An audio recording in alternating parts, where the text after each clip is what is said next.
Hello बच्चों, आज हम सीबीएसई कक्षा 7वीं संस्कृत की बुक रुचिरा पढ़ेंगे। इसका हमने 13वां पाठ शुरू किया था जिसका नाम था त्रयोदशः पाठ अमृतम संस्कृतम। इसी को कंटिन्यू करते हुए आज हम इसके अभ्यास को देखेंगे। अभ्यास मतलब पीछे के जो प्रश्न उत्तर आदि होते हैं। तो इसमें पहला वाला तो केवल उच्चारण के लिए है। सेकंड वाले को हम देखते हैं। प्रश्नानाम एक पदेन उत्तराणि लिखत, प्रश्नों के उत्तर एक पद में हमें देने हैं।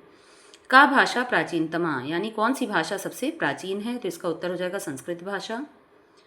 ख शून्य से प्रतिपादनम कह अकरोत्, शून्य का आविष्कार किसने किया था, तो इसका उत्तर हो जाएगा आर्यभट्ट। शून्य की खोज आर्यभट्ट के द्वारा की गई है। ग कौटिल्येन रचितम शास्त्रम किम, मतलब कौटिल्य के द्वारा रचा हुआ शास्त्र कौन सा है, तो इसमें उत्तर आ जाएगा अर्थशास्त्रम। घ कस्याः भाषायाः काव्य सौंदर्यम अनुपमम, कौन सी भाषा का काव्य सौंदर्य बहुत ज़्यादा अनुपम है, मतलब बहुत ज़्यादा सुंदर है, तो संस्कृत भाषा में लिखे गए जो काव्य हैं बहुत ज़्यादा ही अच्छे माने गए, सुंदर हैं। का अभ्युदयाय प्रेरयन्ति, यानी कौन हमेशा अभ्युदय यानी आगे बढ़ने के लिए कौन हमेशा प्रेरणा देता है, तो इसमें हो जाएगा सुक्तयः, जो सुक्तियाँ हैं संस्कृत भाषा में लिखी गई सुक्तियाँ, जैसे सत्यमेव जयते और विनाशकाले विपरीत बुद्धि, तो ये संस्कृत की जो सुक्तियाँ हैं ये हमेशा ही प्राचीन समय से ही आगे बढ़ने के लिए लोगों को प्रेरणा देती आई हैं। तो ये सब का अभ्युदयाय प्रेरयन्ति, तो इसका उत्तर हो जाएगा सुक्तयः। इसके पश्चात हम तीसरे नंबर के प्रश्न पे आते हैं। प्रश्नानाम उत्तराणि एक वाक्येन लिखत, प्रश्नों के उत्तर हमें एक वाक्य में देने हैं। तब इसको हम देखेंगे। संगणकस्य कृते सर्वोत्तमा भाषा का, संगणकस्य मतलब इसका अर्थ होता है कंप्यूटर, जो कंप्यूटर है उसके लिए सबसे उत्तम भाषा कौन सी मानी गई है, तो उसका उत्तर हो जाएगा संस्कृत भाषा अस्ति, यानी कंप्यूटर के लिए सबसे अच्छी भाषा अगर कोई है तो वो संस्कृत भाषा है।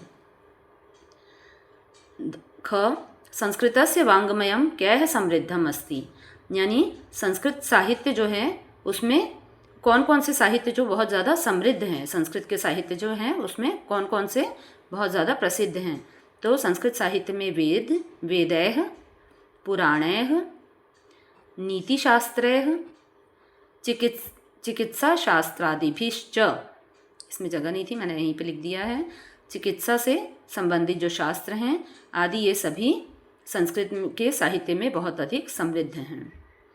फिर अगला देखेंगे घ नंबर।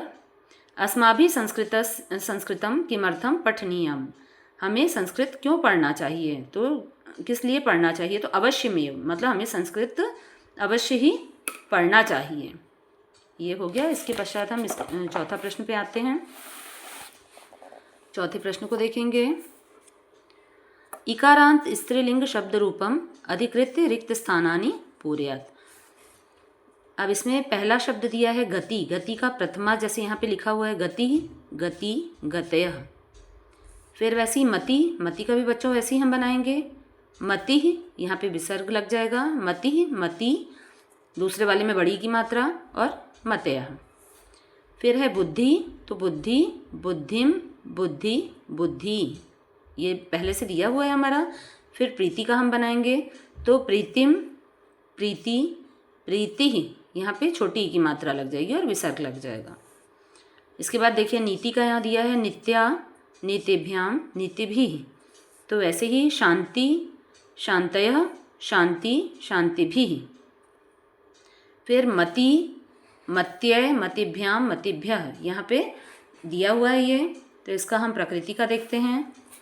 प्रकृति, प्रकृत्यय, प्रकृतिभिः, प्रकृतिभ्याम, प्रकृतिभिः। फिर कीर्ति, इसका तो दिया हुआ है हमें, तो हम गीति का देखते हैं। गीति, गीतेः, गीतिभ्याम, गीतिभ्यः। सुक्ति, तो इसका क्या बन जाएगा, सुक्तेः, सुक्तयोः, सुक्ति नाम यहाँ लिखा हुआ है, तो नीचे देखते हैं। कृति, कृति का हो जाएगा कृत्येः, दो दिए हैं, दो में से कोई भी एक को लिख सकते हैं, कृति भी हो सकता है या कृत्य भी हो सकता है। कृत्यैः, कृति नाम। इसके पश्चात धृति, धृतौ, धृत्योः, धृतिषु। भीति, भीतौ, भीत्योः, भीतिषु, ये वाला इसमें नहीं आएगा। फिर अगला मति, हेमते, हेमति, हेमतेयः। इस प्रकार से बच्चों ये हमारा इकारांत स्त्रीलिंग के शब्द हो गए। अब इसके पश्चात हम 5वें नंबर के प्रश्न पे आते हैं। तो 5वें नंबर में है हमारा रेखांकित पदानि अधिकृत्य प्रश्न निर्माणम कुरुत। अब रेखांकित जिसके जिसके नीचे लाइन खींची हुई है, आपको मालूम ही होगा ये, इन शब्दों को हमें हटाना है और इसकी जगह हमें प्रश्न का निर्माण करना है। संस्कृते ज्ञान विज्ञानयोः नीति सुरक्षितो अस्ति। तो इसमें नीति को हमें हटा देना है, उसकी जगह आ जाएगा कह, यानी कौन सुरक्षित है। संस्कृत के ज्ञान विज्ञान में कौन सुरक्षित है, तो कह। ख नंबर देखिए, संस्कृत में संगणकस्य कृते सर्वोत्तमा भाषा। तो संगणकस्य को हटाना है, तो इसकी जगह हमारा प्रश्न बन जाएगा कस्य, यानी संस्कृत में संगणक कंप्यूटर के लिए कौन सी भाषा सबसे अच्छी है, तो प्रश्न बनेगा कस्य। शल्य क्रियायाः वर्णनम संस्कृत साहित्ये अस्ति। तो अब इसमें भी संस्कृत साहित्य के नीचे लाइन खींची हुई है, तो इसे हमें हटाना है और इसकी जगह आएगा कुत्र। प्रश्न बन जाएगा हमारा कुत्र। शल्य, बाकी सारी चीज़ें हमें चेंज नहीं करना है, बाकी सब वैसे का वैसे ही रहेगा। शल्य क्रियायाः वर्णनम कुत्र अस्ति, बस इसको हमें हटा के यहाँ पे कुत्र लगा देना है। फिर अगला देखते हैं, वरिष्ठान प्रति अस्माभि प्रियम व्यवहर्तव्यम। वरिष्ठान मतलब बड़ों के प्रति, तो वरिष्ठान को हटा के हमें कान कर देना है। किसके प्रति, प्रश्न पूछा जाएगा ना, किसके प्रति हमें अच्छा व्यवहार करना चाहिए, तो बड़ों के प्रति। तो यहाँ पहले से आंसर दिया हुआ है, वरिष्ठान मतलब अपने से वरिष्ठ व्यक्तियों के प्रति, बड़ों के प्रति। तो यहाँ पे प्रश्न बन जाएगा हमारा, इसको हटा के हमें कान लिख देना है। फिर हम 6वें नंबर के प्रश्न को देख लेते हैं। उदाहरणानुसारम पदानाम विभक्तिम वचनंच लिखत, यानी विभक्ति और वचन इसमें लिखना है।